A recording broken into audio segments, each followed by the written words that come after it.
Hey guys, Coach here. Let's take a walk. Let's take a walk at Brook Pond. Now that we are back from Kansas, and that video and podcast is coming up next week, we had some tasks that we decided to do before the fall ebbs into winter. And obviously winter here is sometime right around the beginning of November. Now we've had probably a half a dozen temperatures at night below 32 degrees, probably about 8 or 9. The pond actually glassed over a little bit with ice, and we've had our first snow. It wasn't very much, about an inch, but sure did transform this place. But the task that I had ahead of me before winter got too far along was the cleanup of the triangle down by the road. Now, I don't know how you guys feel about disturbing Mother Nature, but when you own a piece of property, I think it is the responsibility of that property owner, especially for something like 2.5 acres, which that's what Brook Pond is. It's not huge by any means, but it's sure a heck of a lot more than a 60 by 100 foot lot. Do you agree with that? And this particular 2.5 acres, since we moved in last October of 23, you could tell that nothing had ever been done for a very, very long time. A lot of blowdowns, a lot of timber litter, stick litter, leaf litter, and to the point of choking part of the forest off. And so what I did when we got back is I started in with the chainsaw, and I got involved in making things smaller so that I could actually move them to burn piles. And I'm actually taking you down into the forest right now where I've been working for the past few days. And I would say a total area that I'm dealing with down here is probably half an acre, I guess. And the area that I'm working in right now was the second most choked out area of all the property. The southwest corner was horribly bad last year, and I worked all winter long in one form or fashion, bucking up timber, knocking down trees, cutting up blowdowns.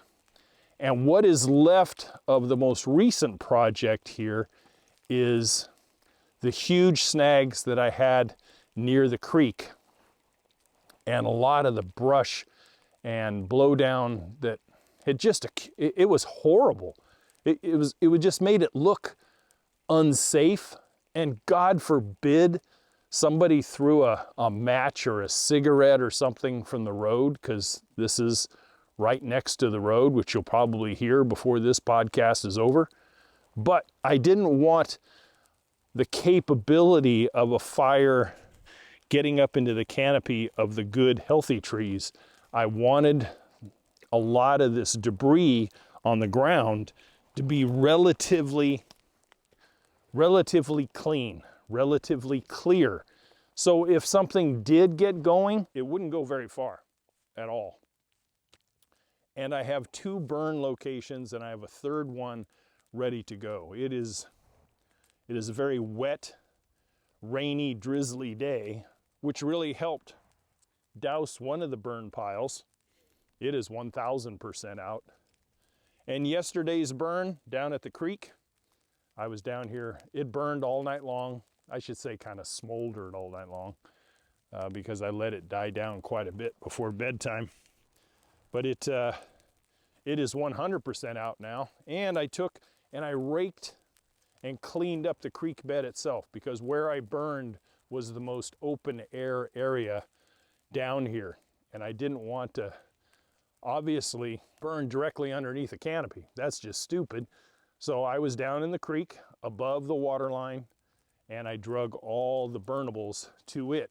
And what I did was I just fed it gradually. I had huge piles stacked down in here, but if I threw it all into one pile and tried to burn it, my God, I'd have a conflagration that would have been 20 feet tall and threatening with the heat threatening the trees that are around it. So I just did a little bit at a time. And what I found was, after probably 5 hours worth of work, I have literally opened up this area down here now where you can see this time of year, because a lot of the maple and other stuff are defoliated. So you can see through it, you can walk through it, which is absolutely amazing. You could hardly walk down in here before. And I'm really looking forward to next spring, when the ground covers and other flora that is down in here gets a chance to pop back up through what was just choking before, choking down limbs and trash. And I say trash, I mean forest trash. So our last burn area is almost at the northeasternmost part of the property line. And I have to do a little bit of pruning to limb up some of the area. It's the only place left that I can burn conveniently without dragging stuff, 60, 70, 80 feet to another burn pile. So third and last one up in here. And after the forest dries just a little bit, probably tomorrow, I'll get in and start doing this stuff. And then this triangle will basically be done for the winter. So much more convenient. It almost invites you to come down in here and walk through it now. Now, I don't know how you guys feel. I am a proponent of trying to keep things as natural as possible down here in the forest, and yet at the same time responsible home ownership when it comes to forest safety, property safety, burnables, combustibles, in a manner that is just reckless if you don't take care of it. That's my own personal opinion. I'm not trying to throw that on anybody else. It's just how I feel about it. I come from the Western US, and out there, everything, especially rural, is always about fire safety. I mean, it's a global thing, known that the Western US burns millions of acres every year. And some of it is natural and some of it is not. And I grew up and I have seen throughout all my adult years fires that were just, I'm going to say most of them were going to happen, but some of them did not have to happen. And when I adopted this place as our home, I wanted to make sure that I didn't bring any sort of debris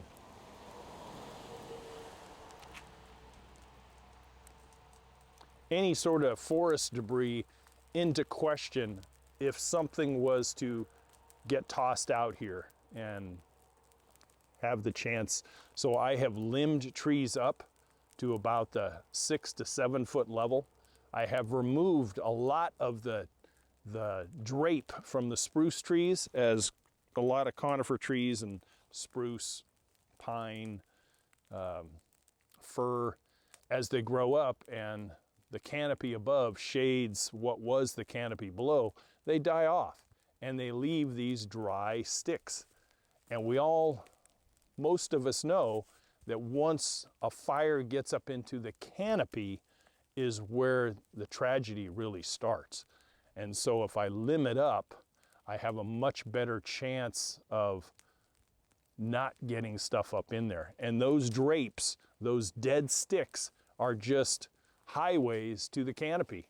So limb them up. Now, have I sacrificed any privacy from the road to the homestead? Nah, not really. Not from the standpoint of someone standing on the road and looking up through the forest. About the only thing that I see right now is my larger cargo trailer in the backyard. Maybe a little bit of the firewood pile. And that's this time of year when everything is, bare. When it's all leafed out, you won't be able to see it again. So down in here right now, I probably have another, I would say, solid 4 to 5 hours. And we're only talking maybe 60 to 70 feet one way and 45 to 50 feet another way, rectangular. And I have that much more work ahead of me. Then I turn to the remaining dead standing timber, big ones. You know, we're talking 8 to 12 inch deads that are up here, and I'm going to fell those and buck them, the side shoots that are dead. And I think what I'm going to do is I'm going to take and try and build across the creek a secondary crossing when it comes to the main brook, a just in case type of crossing with these timbers that are going to span about 20 feet from just above the highest of high that I see has ever happened. That way, if something cataclysmic ever happens, we'll have a way to walk out. So hopefully, if it's beyond that, then I'm staying in the house and building a fire and we'll just survive. But there has been history on this property of cataclysmic rains or snowmelt so bad that this main brook has jumped the driveway, washed the driveway out, and has had to be rebuilt. Now, will that happen again? You know, with the rock retaining wall and some of the check dams that I have put in place, I think it's probably less likely, but it could, I guess. It could if you had a hurricane amount of rain, if we suffered the same fate as the mountains of western North Carolina. God bless those folks. I hope everything can be rebuilt, including their lives. But if we had something like that up here, it would take an access point to exit or enter the property if we lost the driveway. So you'd have to park out on the road and walk in. Well, I just, you know, instead of just cutting all this deadfall up, why not use it? All I have to do is clean it up and find the horsepower to drag it over and span that 20-foot area.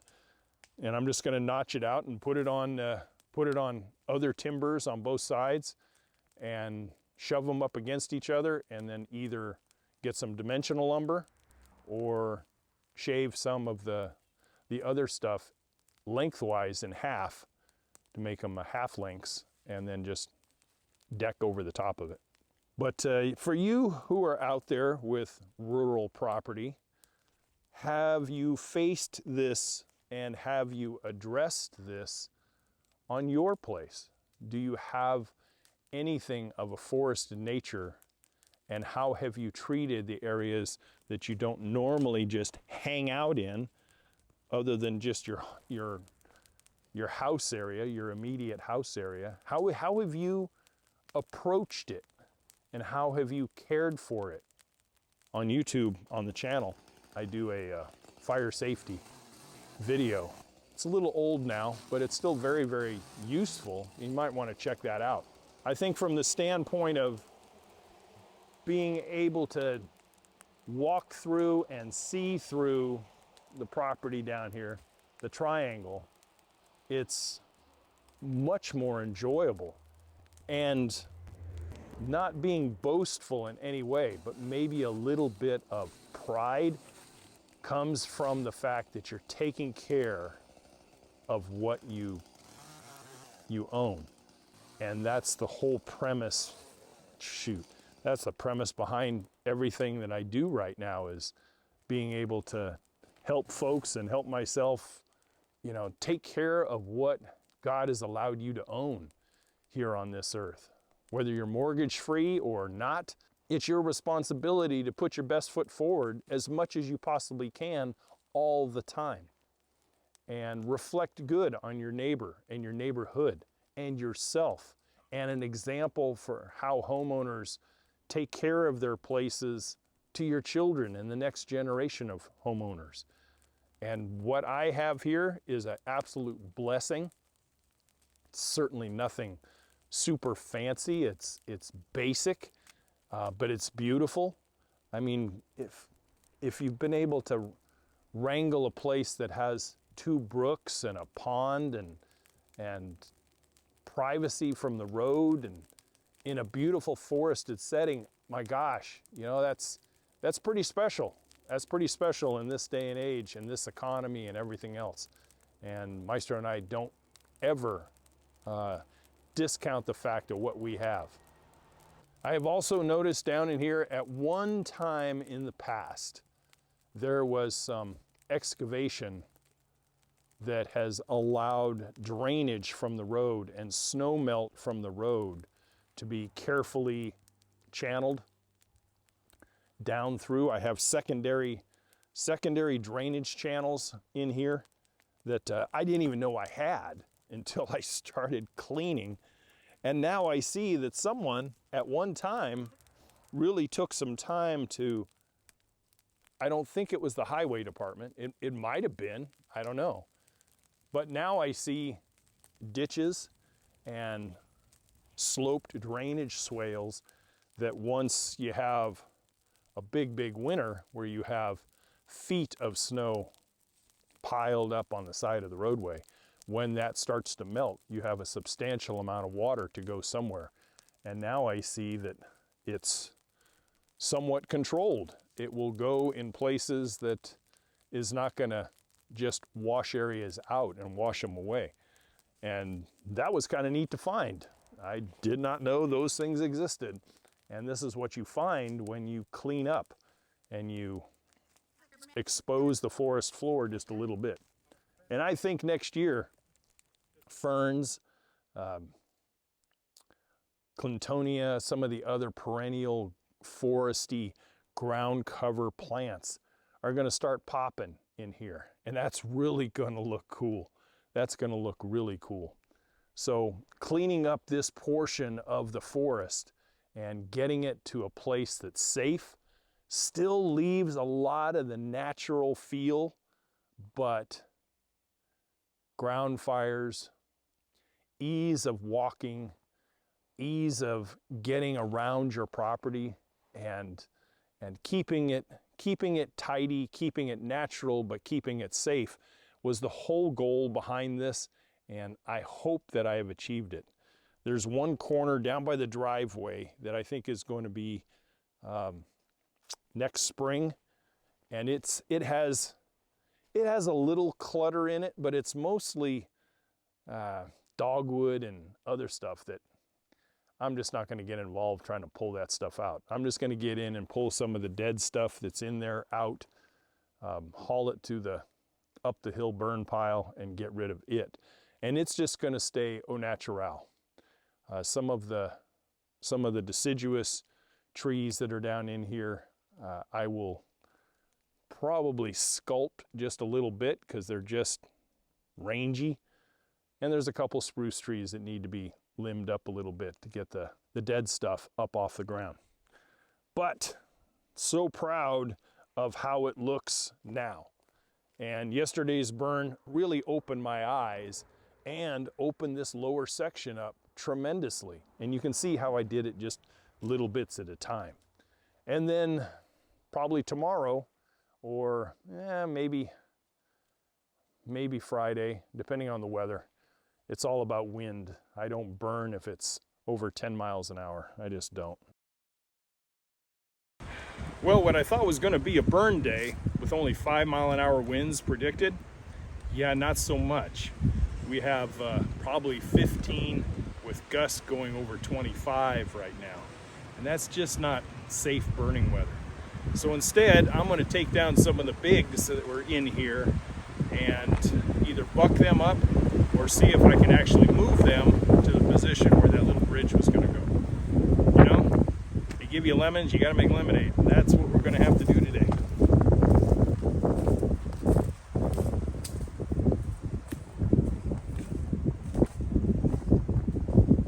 yesterday was just the perfect burn day. It was 0 wind, maybe a mile an hour here and there. But right now with the little bit of rainy afternoon we're having, we probably have winds 5 to 10 miles an hour.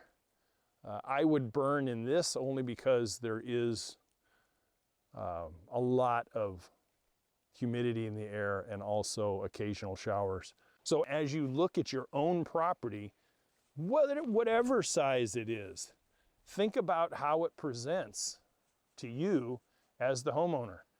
Does it look safe? Does it look tidy? Even if it's not manicured to the level of Biltmore Estates or something, but is it and does it reflect really well on you? And if you answer that question in half a second, then you know you've done your job. If you have to walk around and think about it, then maybe a weekend out there of tidying and a dump run and a few other things might be in order. Clipping here, nipping and tucking there, raking, disposing of, and keeping the place that you have to cut a check for every month, keeping it up to snuff, and knowing full well that it's not packed full of dog crap where your kids don't have a nice place to play or a safe place to play. Are the fences in good shape? Is your roof in good shape? Is the lawn in good shape if you have lawn? And what needs to be done? A little punch list put together, which is what I did for the fall. I just looked around and I said, okay, these are the things I want to do before the snow really starts falling. And even when the snow starts falling here, I can still get out and do a lot of things. I just have to crunch through the snow a little bit. And if this winter gives us a lot more snow, which wouldn't be hard because we didn't get much last year, then I can get out there and do more cleaning, especially down on the southwest end. I can get some of that stuff cleaned up even more. And then the forest and the 2.5 acres will be just about cleaned up. I'm not going to go raking up every single leaf or anything. That's just foolish. But maybe get the bridge done this winter. Once the creek freezes a little bit, it makes it really easy to go back and forth. I can work on that, and then we look forward to next year. But I can check off some of the things that we have wanted to do cleanup-wise and be glad that that part of just a little over a year has come to pass, and we have a much nicer piece of property. We thought it was pretty special when we first looked at it, and I could see that the house, the driveway, and the interior were kind of already okay. I mean, it definitely needed some lipstick on the outside, but the forest itself was what I saw the biggest challenge. And we have took a bite out of that elephant, one bite at a time. And it's been a little over a year now, just about 13 months.